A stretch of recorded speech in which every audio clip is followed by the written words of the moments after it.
The cameras were rolling, the lights were bright, and the tension in the studio was sharp enough to cut glass. The young news anchor leaned back in her chair, flashing a smirk that was meant to be professional but came across as dismissive. Across from her sat Senator John Kennedy, calm and collected, his weathered face reflecting decades of hard-earned wisdom. She asked him a question, a one laced with sarcasm, designed to make him look outdated, irrelevant, a relic of an older world. And when he paused before answering, she laughed. Not a nervous laugh, not even a polite one, a laugh that carried the weight of condescension, a laugh that said, "You don't belong here anymore." The studio audience chuckled nervously, sensing the tension, but Kennedy didn't flinch. He leaned forward slowly, folded his hands on the desk, and looked directly into the anchor's eyes. "Young lady," he said, his Louisiana drawl steady and unhurried,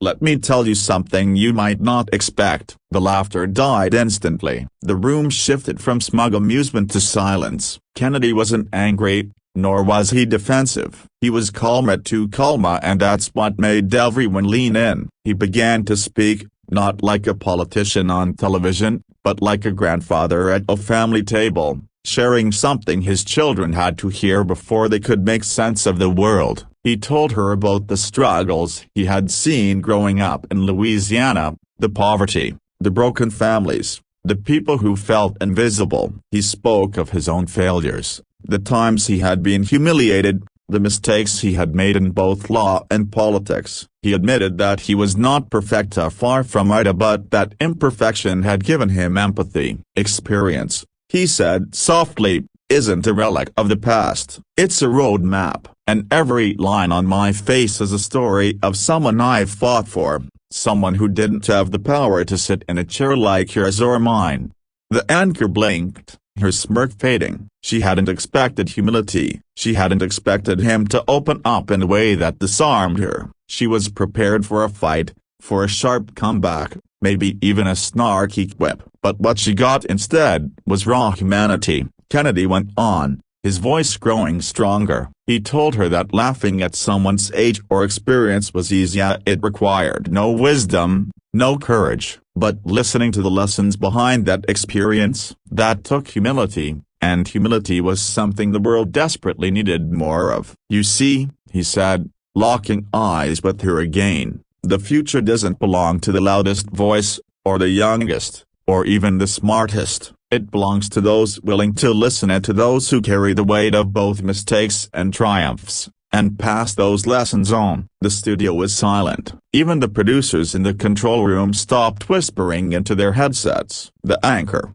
for the first time that night, looked shaken. She tried to respond, but her words caught in her throat. The laughter she had used as a shield minutes earlier was gone, replaced with something far more vulnerably respect. And then Kennedy did something unexpected. He smiled, not smugly, not with arrogance, but with kindness. "I don't hold it against you," he said warmly. "You laughed because you haven't walked far enough down this road yet. But one day, you will. And when you do, you'll understand what I mean." The interview ended, but the moment didn't. Clips of the exchange flooded social media. Some praised Kennedy for his grace under fire, others criticized the anchor for her arrogance. But the most powerful reaction came from ordinary people, viewers who had lived through their own hardships, who had felt dismissed by younger generations, who knew the sting of being laughed at when all they had was wisdom to share.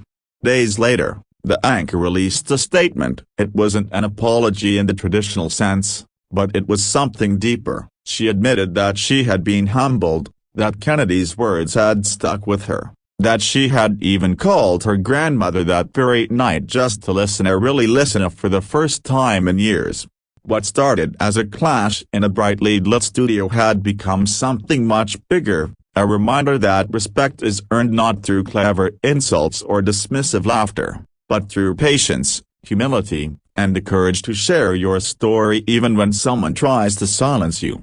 And perhaps that was Kennedy's greatest victory that night, not scoring political points, not winning an argument, but reminding a nation, and one young anchor, that wisdom is not something to laugh at, it is something to treasure. The final message was clear: respect the people who came before you, because one day, you'll want someone to respect you too.